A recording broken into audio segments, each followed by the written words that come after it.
식당 밥맛이 없다며 경찰 수십 명이 50대 영양사를 6개월 동안 괴롭혔다는 보도가 큰 파장을 일으키고 있습니다. 많은 시청자들의 공분을 샀는데요. 취재기자와 함께 더 자세한 이야기 나눠보겠습니다. 박전현 기자 나와 있습니다. 자, 박 기자.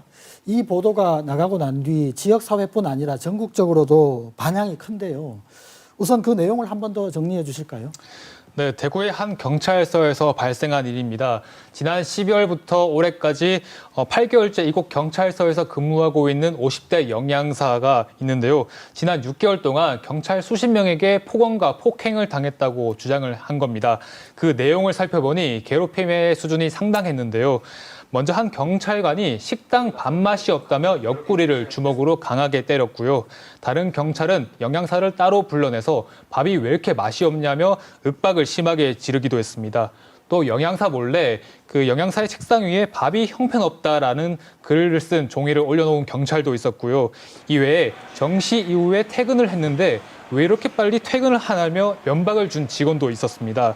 3개월 동안 매일 반찬에 고기를 넣지 말라며 윽박을 지른 경찰 등 경찰 수십 명이 영양사 한 명에게 폭언과 폭행을 이어간 내용이 여기에 포함되어 있었습니다. 이 내용을 들으면 실제 일어난 일인지 상상이 쉽게 되지 않는데요. 이 취재 결과 실제 상당수 내용이 사실인 것으로 확인됐습니다. 경찰들이 도대체 왜 영양사를 집단으로 폭행했는지 도무지 이해가 되지 않는데 경찰들은 뭐라고 해명했습니까? 예, 제가 경찰서장에게 도대체 왜 이런 일이 발생했는지 한번 물어봤습니다. 그런데 경찰서장의 해명이 조금 황당한데요. 그 경찰들이 영양사에게 친밀감을 표시한 것이 서로 좀 오해를 부른 것 같다는 주장을 한 겁니다. 그런데 친밀하다고 사람을 때리거나 괴롭히지는 않죠.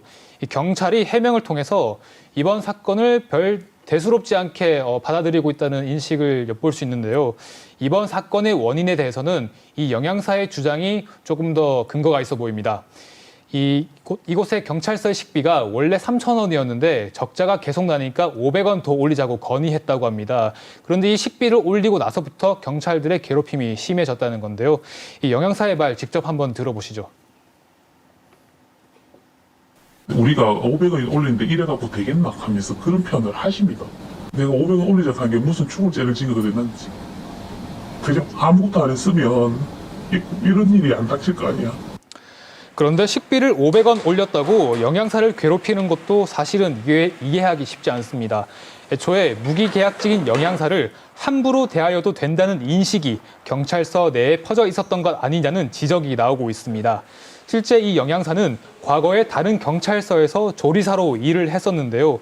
그곳에서도 경찰 직원들의 심한 갑질과 괴롭힘 때문에 일을 그만뒀었다고 합니다. 계약직 직원 역시 존중받아야 되는 존재라는 인식이 필요한 상황입니다. 그런데 이 영양사가 여러 차례 피해를 호소했는데도 경찰서 내부에서 조치가 잘 안 돼서 일을 키웠다면서요? 네, 그렇습니다. 이 영양사가 지난달 경찰서에서 열린 식당 운영위원회에서 이 눈물을 흘리며 피해를 호소했다고 합니다. 그런데 경찰들이 여기에 대응한 것이 조금 황당한데요. 누가 보면 정말 우리가 잘못한 줄 알겠네. 영양사는 일찍 출근하고 늦게 퇴근하라는 핀잔을 줬다고 영양사는 주장하고 있습니다. 실제로 이후에 괴롭힘 조사도 굉장히 허술하게 진행이 됐었는데요. 영양사가 옆구리를 맞은 것이 이게 성추행으로 인지가 돼서 성추행 조사가 있었을 뿐 다른 괴롭힘 조사는 전혀 이루어지지 않은 겁니다. 성추행 조사가 이루어질 때 이 피해를 이제 조사하는 경찰이 다른 일은 없었느냐라고 한번 물어본 것이 괴롭힘 조사의 전부였습니다. 이 때문에 경찰 측이 근로기준법을 위반한 것 아니냐는 지적도 제기되고 있습니다. 현행 근로기준법에서는 사용자가 직장 내 괴롭힘을 인지할 경우 지체 없이 사실 확인 조사와 피해 근로자를 보호하도록 규정되어 있는 상황입니다. 그런데 경찰이 괴롭힘 조사는 물론이고 피해자 보호 조치도 제대로 하지 않아 피해를 더 키웠다는 겁니다. 오히려 피해 호소 다음 날 경찰서는 8개월 만에 식당 운영에 대한 감사를 실시했는데요. 해당 경찰서 측은 직장 내 괴롭힘 조사일 경우 신고 접수가 경찰청으로 일원화돼 자체 조사를 할 수 없었고 식당 감사 역시 예정된 일이었다는 입장입니다. 결국 영양사가 경찰청에 직접 피해 사실을 접수해서야 조사가 진행되고 있는 상황입니다. 특히 영양사는 이 피해 호소를 한 다음 날 진행된 감사 때문에 이 굉장한 심리적인 압박을 느꼈다고 해서 이것이 경찰의 2차 가해가 아니냐는 지적도 나오고 있습니다.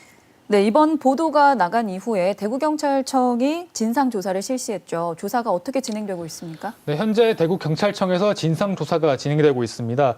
이 가해자로 지목된 직원들을 불러서 실제 폭언과 폭행이 얼마나 있었는지 등을 조사하고 있는 겁니다. 이 또 전체 경찰서 계약직을 대상으로 이러한 괴롭힘과 갑질이 있었는지 전수조사도 할 방침입니다. 그런데 이 무엇보다 영양사에 대한 보호 조치가 가장 시급한 상황입니다. 현재 이 영양사가 별도의 보호 조치 없이 이 해당 경찰서에 근무를 계속하고 있기 때문입니다. 영양사가 집단 괴롭힘으로 심한 우울과 불안 증세로 대인기피증을 보여서 병원에 진료를 받고 있는 상황인 만큼 이 경찰의 적극적인 대처가 필요하다는 상황입니다. 네, 박진영 기자 끝까지 취재해 주시기 바랍니다. 수고했습니다.